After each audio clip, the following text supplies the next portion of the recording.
Welcome to the Evolve Project podcast. I could, in effect, develop 12 apps in the next 2 weeks. Yeah. What's great about that is I can see which apps are getting, which one are starting to get users, are getting people's interest. And then I can start to invest my time in that. And that comes back to one of my core philosophies of, you want optionality. You want to be able to create lots of opportunities to be lucky. I thought it'd be really useful for us to have a conversation around barrels and ammunition and how one could apply that thought process today, especially in the world of AI. It's a concept originated by Keith Rabois, who's a Silicon Valley venture capitalist and investor. And he's invested, I'm going to sort of not get everything, but YouTube, Airbnb, PayPal, LinkedIn, Yelp, Yammer. I mean, he's pretty much sort of 10 for 10 in terms of what he's gone into. And part of his sort of gift, I guess, is that he thinks very strategically about founders, which all good VCs, I guess, have to do.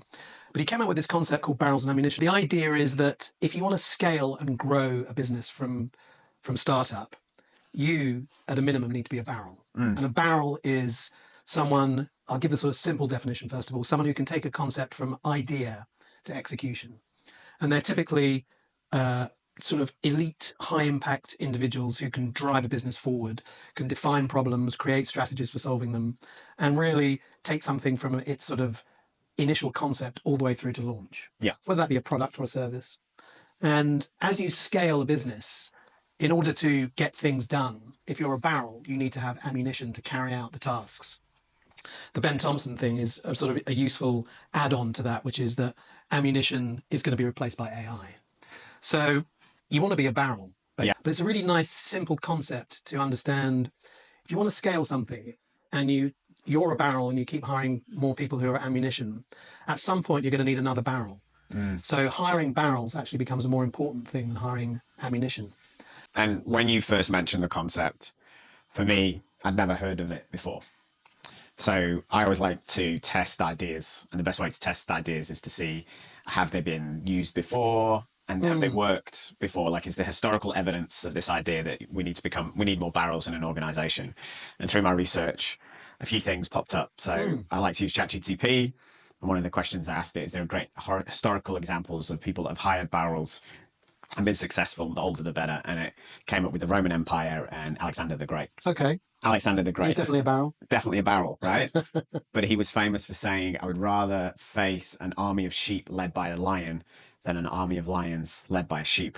And if you look at the history of the way that he worked, he even had, his best friends run campaigns on his behalf.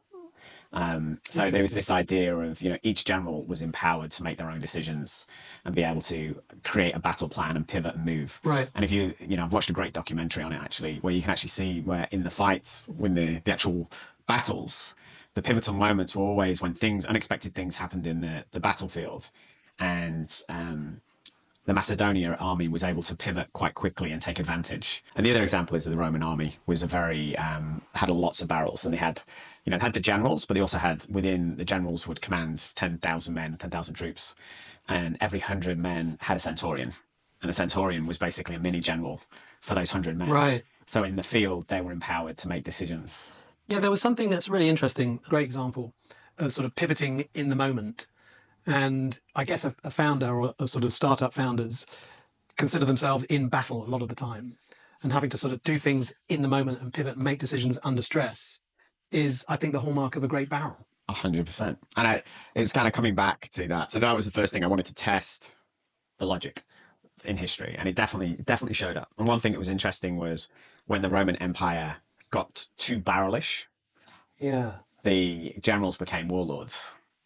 It's something we can talk about maybe in a different conversation, because today's really about how to become a barrel. But there is that danger that if you have too many barrels and they're empowered, then they start to land grab and go after their own concerns. So ultimately, the way they restored the Roman Empire was actually a top-down process where everything went through Caesar. Got it. And that was how Hannibal, with a tiny army of mercenaries, was able to absolutely wreak havoc upon the Roman Empire. And even though it created a couple of centuries of stability, it meant that obviously now people like Hannibal, who, he had pretty much armies of sheep, though mercenaries didn't have any skin in the game, but he had great generals who had a lot of skin in the game. Right. The only reason they were fought back was when the Roman Empire started to revert back to the process of having generals and centaurians. Interesting. I guess what's fascinating about it is human behavior hasn't really changed that much. No. I guess we don't fight wars in the same way that we did then, but the way that we react to pressure and stress and the way we organize ourselves, if it's building companies or building armies, sort of remain the same. And I think it's worth sort of pointing out that there's nothing wrong with being ammunition. Like great ammunition can take a task and go off and complete it and execute it. They're great at being able to sort of deliver. And a great sort of piece of someone's persona who's ammunition is you tell them once and they just go off and they do it. And they come back and sort of take whatever the next task or project is. But I think founders sometimes try and straddle both worlds because there's a lot of people who sort of think, if I don't do this, it's not going to get done to the quality that I want it done. Yeah. So they end up taking more and more on. And before long, you find yourself, you've turned yourself into ammunition.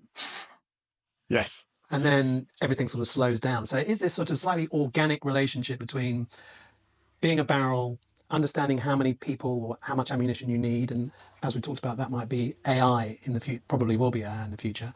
And then when do you need another barrel, and how do you go about finding a barrel? Given that I think your point is, it's probably a Silicon Valley concept more than anything else. But that doesn't mean that it's sort of not applicable to everything that we're doing around startups and entrepreneurialism. I think so. So I'd like to get back to like Ben Thompson and his thought that, the future is AI is now your ammunition and you can afford to have more barrels, or you can afford to be a barrel yourself. Yeah, I think it probably, the answer to sort of this next piece is really dependent upon what your idea is. Is it a product idea? Is it a service idea? But Ben Thompson's, this particular, he referenced Keith Rabois' Bullets and Ammunition when he was talking about agentic AI and AIs that are going to be able to go off and book me a plane ticket to Jakarta next Tuesday. I don't want to pay over this. I want to fly business class. I don't want to fly these airlines. Now you can send your agent off to do that, who will negotiate with another AI agent on behalf of the airline or whomever they're talking to. And so the scale, I guess, in the next 2, 3, 4, 5 years, the scale at which one person who's a barrel can now operate is largely going to be untethered. Because today, or 2 or 3 years ago, if you wanted to grow a company, you had to hire people. Yeah. Now you can grow a company and you don't need to hire anyone. And so the idea of, and VCs are also talking about the fact that they're no longer going to need to write huge checks for these new AI use cases because it can be one person. Yeah. And it's going to sort of, it'll definitely change and upend the whole sort of idea of funding. I know the AI companies themselves are getting huge funding to build the models. But once we get to that point where it's going to be about consumer facing use cases, I think it's going to be a lot of very small organizations. And the great thing, I guess, about being a founder today is that you can get AI, or you will be able to get AI to do many of the tasks that we'd have needed to have at least hired people for, maybe not sort of full-time employed them. Well, I think it's a really good point. As an example, that's what's happening right now. Before, you'd have had to have spent $10,000 in coding hours to get a working prototype. Yeah. You can now, and literally, I've tested this, I've used Base, I think it's 61 or 64. I literally typed in a prompt on my decision-making model. I said, this is my decision-making model. I gave it a link to the article that I'd written on it. Gave it a link to an example of a decision-making process that I'd done with a client. Build me a web app that will take somebody through this process. And within 10 minutes, I had a functioning model that clients were using and giving me feedback on. Right. So back to your point is now if you want to develop products on a computer, apps, you can definitely develop apps at so much more scale and speeds and time than you would have had to invest it before. I mean, you could have been a solo entrepreneur and developed your own app, but it would take you a lot longer. I could, in effect, develop 12 apps in the next 2 weeks. Yeah. What's great about that is I can see which apps are getting which one is starting to get users, are getting people's interest. And then I can start to invest my time in that. And that comes back to one of my core philosophies of, you want optionality. You want to be able to create lots of opportunities to be lucky. Yeah. So you're going to spend a lot more money than you win, in essence, if you play the probability game. But if you can make those lottery tickets really cheap, then it becomes a winning opportunity. So I think, what makes this conversation really important is to be somebody that creates lots of options. In essence, you have to be a barrel.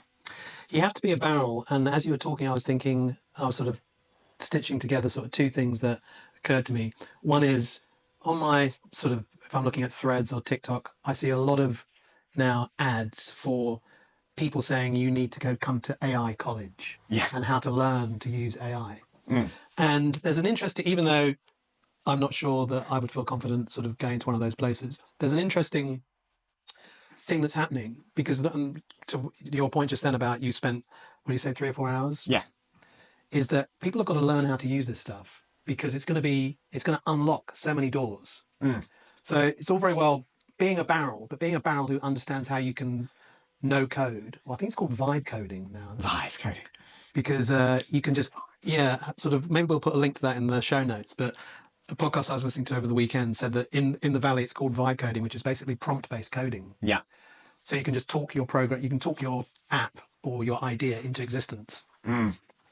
But understanding the sort of tsunami of different things from an AI perspective that's coming down the pike is, I think, a really important piece of this. And obviously it's something that you're doing, but I think staying abreast of what is clearly going to be one of the most sort of profound changes in how we work since I can remember is going to be really critical. Yeah. What occurs to me now is that I was looking at, okay, how does what I do help somebody transition from being ammunition to a barrel? Because I believe that a lot of us have been trained to be ammunition. One of the ways you're trained to be ammunition is being an employee, as you were, as I have been in our past. Yeah. Is you are paid to get a specific outcome, do a specific job well, follow instructions, be a good soldier. And every business needs good soldiers. But it trains that reliance on that. It trains, you get a sense of certainty. There's a lot of certainty being an employee. And, this is one of the biggest complaints in the modern age of the employees. They no longer have that certainty because the business is constantly changing. And this is one key that I always think about my clients is where's their TFA, tolerance for ambiguity. Yeah. Right? Interesting. Barrels clearly have a high tolerance level for ambiguity, that they can handle a lot of ambiguity. They're the kind of person that can say, we'll figure this out as we go. So when you were talking, I'm thinking I think one of the great dangers here is there's a lot of people go to AI school. What they're saying is, we will teach you how to use AI in a certain way for you to get the results. For me, the danger is you become ammunition. You're basically, your sense to want to be ammunition. You become another brick in the wall. And this technology is so new that I doubt I'm very certain that there's very few people who know how to prompt properly. Yeah. But we're still figuring that out. And I would love to learn from you. You went from being ammunition, from your experience, you became CEO of agency.com.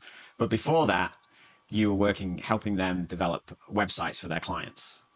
And your kind of key insight was people are going to start using the internet on their phones. Yeah.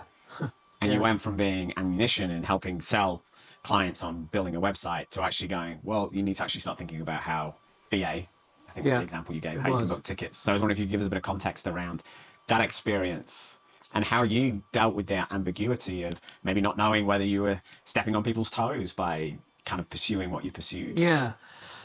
I think there's a really interesting point there that I'll just make because I think it sort of gives a bit of context to my story and also how you sort of led into that, which is we're training people. People go to college or university to learn to become something. You do law to become a lawyer. You do medicine to become a doctor. You do an MBA because you want to go into finance. And those are professions that need this constant stream of ammunition because the barrels go off and do their own thing.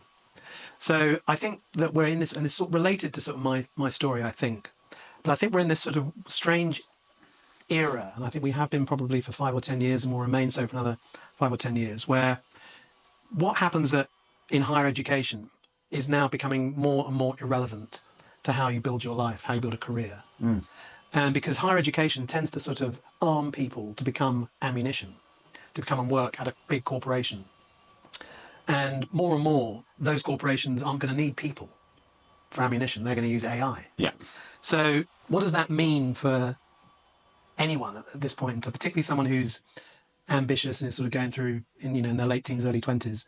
It means you have to learn how to have agency, how to go off and come up with an idea and define a problem, create a strategy and solve that. How to become a barrel.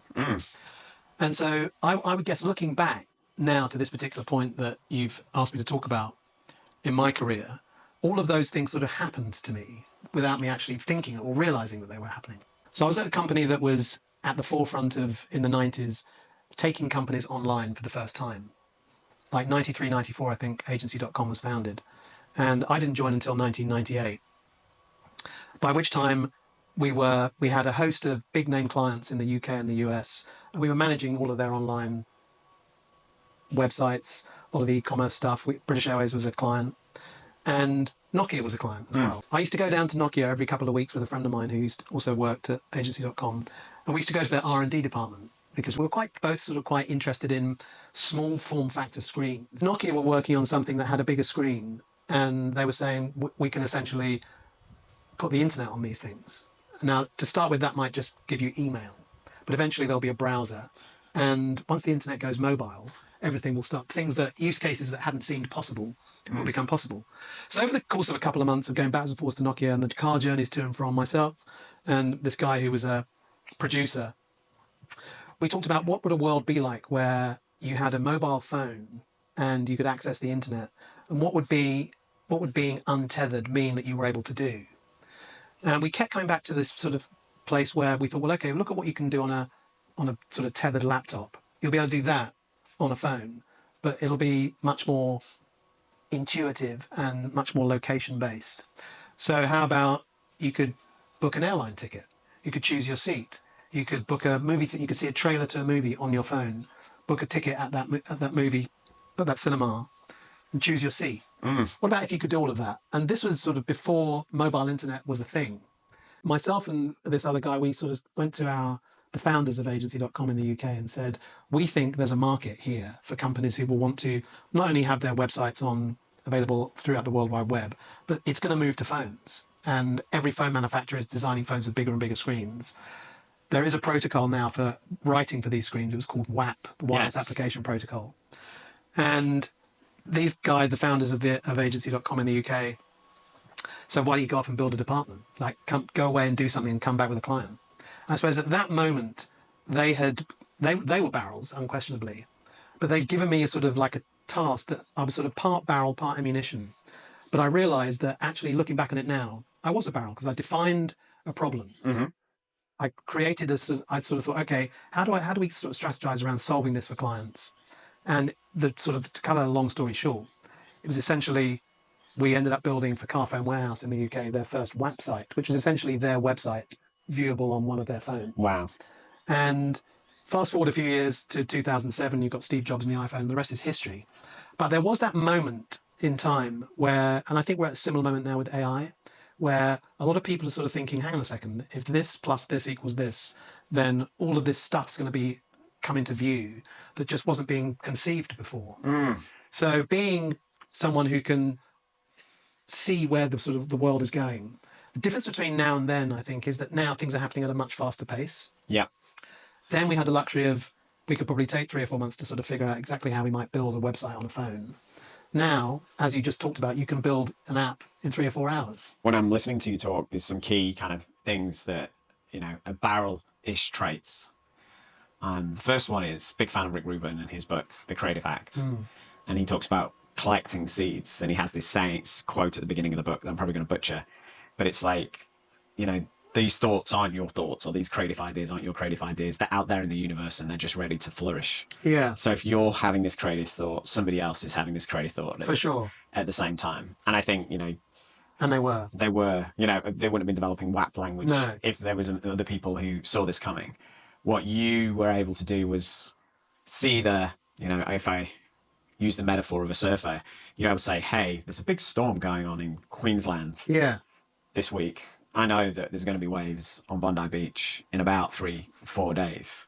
You're like, this is coming and it's going to happen. Yeah. And you're able to build and set yourself up to harness the power of those waves, which is another way of saying you were able to basically predict the future, not too far in ahead, but far enough in ahead that you had a lot of certainty that it was going to happen. Yeah.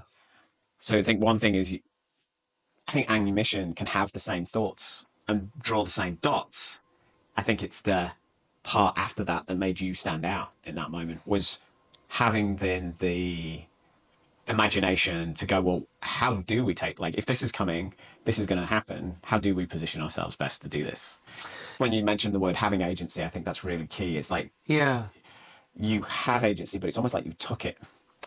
Yeah, there's I mean, I suppose if I look back on my career, there's maybe 2 or 3 times that this has happened. And the one that I've just told you is probably the most profound one. But going back to something that you said at the beginning of the pod was you can have all of these, you can have the tenacity, you can have the idea, you can have the wherewithal to make it happen, but you need the luck. Yeah. And seeing the storm in Queensland and thinking that those waves are going to be on Bondi Beach in 3 or 4 days is sort of slightly determined by the wind changing direction, and those things can happen to you. So I happen to be in the right moment at the right place for it to happen. But I don't discount that I had sort of, by my curiosity, and that's probably the word that I keep coming back to for that particular story. I was innately curious about what was going to happen because I saw the internet was like this wave of disruption that had sort of upended all of these bricks and mortar companies. And we were so, at the time, just obsessed with the desktop version of it. But my curiosity about these small devices in general was that sooner or later, bandwidth and speed are going to be great enough. And these devices, miniaturization will be great enough that you'll be able to do all of this on this. And I was just sort of, I had this certainty that it was going to happen. I think there was the curiosity of it. And then there was the being in the right moment and place where I could actually gather the tools that I needed and the people that I needed to make it happen. Have the agency to make it happen. And for that, I'll be eternally grateful to the founders of the company because they essentially were entrepreneurs that still are entrepreneurs and knew that not every idea is going to succeed or become a product or a service that's going to sort of do something in the market. But you have to have, you playing the numbers, as you talked about earlier. You've got to have enough ideas out there that one of them is going to take spark. Exactly. And I think, to give you, to come back to the credit, the one thing that I look at here, what does agency look like? And I think to have agency, you have to be able to convince and bring people along and tell a story. A convincing story. So you have to have that, like you said, you talked about, you've got to have the curiosity, you've got to have the ability to connect the dots, seeing the storm, where the waves are going to be. It's facts it's a sort of very sort of a thing that's in the news a lot at the moment to do with US politics, but it's the facts versus the narrative. And almost always it's the narrative that wins. Yeah. So my narrative at the time was the facts were the internet is going to at some point become untethered because it was going to go wireless. Bandwidth is going to increase, speeds are going to get faster, devices are going to get more able to do things, screens are going to, miniaturization will enable things to, those are all facts. And if I'm listening to hearing that, I'm going, okay, right, that's interesting, yeah. But if I say to you, imagine if you could you had a flight that you wanted to book for next week to Paris, you could look it up on your phone, you could book a flight, you could choose your seat, you could choose your meal, you could see all that on the screen, you could do that while you're in the back of a taxi on your way to your next meeting. That's giving you a narrative, that's giving you the story. And the story is the thing that I think persuaded my bosses then to sort of say, go away and begin a department doing that and then talk to clients about it. And we talked to clients with stories. Yeah. And we came up with, we even though the facts were sort of in the story, connecting it all together and making it into something that, because we thrive on stories. That's it. And I think great barrels have to be great storytellers because they have to infect other people with that conviction that you had that this is going to happen and this is going to work. Yeah. And that we can do it. Yeah. So I guess, what have we sort of been saying? I think a lot of people you can be a barrel and not really know it until someone basically sort of pushes that button in you that sort of sets you free in a sense. Because I think we're going to go through the next sort of 5, 10, 15 years, we're going to go through this profound change where agency is going to be there for the taking. Yes. And you won't need to be in a big corporation. You won't need hundreds of people to make your idea come true, or even dozens of people. And there are plenty of articles at the moment being written about solo entrepreneur unicorns that are going to happen. And one-person businesses that are going to be worth more than $1 billion. So if you were speaking to a young entrepreneur today, or anybody who's coming into the workforce, what would be your advice for them? If you could give them 3 key thoughts, philosophies, ideas to take away, what would those 3 key things be to help them think about how to become a barrel in today's world so that they can take advantage of what's coming? Good question. I think the first thing that comes to mind is the old Steve Jobs "Stay curious" quote, because there is so much happening today that having all your antenna sort of permanently out, getting as much signal as you can from all the different things that are going on. And that in itself needs a degree of curiosity. And the other sort of Steve Jobs piece is like sort of stay foolish, which is don't get yourself too locked into a way of thinking that prevents other ideas and interesting things seeping through. Yeah. That's the first thing. And secondly is don't doubt that you have agency. I think a lot of people, and it sort of goes back to the point that you made about we're good at training, education is good at training people to become part of the machine in some sense. It's perhaps less good at training people to think for themselves, start their own businesses, become barrels, come up with ideas. Don't be afraid to fail. And failure is something that I guess sort of stay foolish, stay curious, don't be afraid to fail.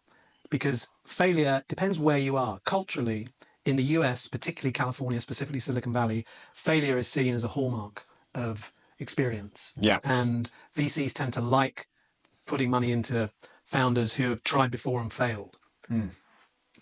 Translate that to Europe, failure is often seen as something that's like a career killer in a sense. So don't be afraid of failure and don't underestimate it will probably at a point in time where there is no idea, product or service that is too out there right now to be thought of, because literally anything is going to be possible. The key advice here would be stay curious and foolish. Don't ever doubt that you don't have agency. Yeah. Embrace failure, which is the same as, I think you're tied into dreaming big, which I think are really, really, really key points that. Yeah, don't be afraid to fail. I think that we've been conditioned to think that failure is, I guess it depends where you're from, but failure is considered a negative in a lot of cultures still. Excellent. Is there anything on that, like last concept, just to barrels and ammunition, just to wrap it up? I don't know. I think we've probably said it all. I mean, I think maybe if you can, you should put some links in the show notes at some of the stuff that we've been talking about. But I think that your idea about it's got to come from within. And I think that learning how to get in touch with yourself is a really important piece of this, because a lot of people don't spend the time thinking about what they could do. They wait for other people to say to them, you'd be really good at this, or why don't you do that? And I think the great entrepreneurs are people who are driven from here, which is a really good point around, they're not thinking, wow, I could make $10 million doing this. They're thinking, I've got a great idea that's going to bring value to this set of sort of problems that consumers want solved. I think what you're really alluding to is what I would refer to in my work as mindfulness, that you're mindful. It's a great place to finish. Yeah, thanks, Alex. My pleasure. Cheers, David. Take care. We're really committed to helping ethical entrepreneurs, people who want to make businesses that don't just make them wealthy, but have a positive impact, that build cultures where their team can thrive, where their clients thrive.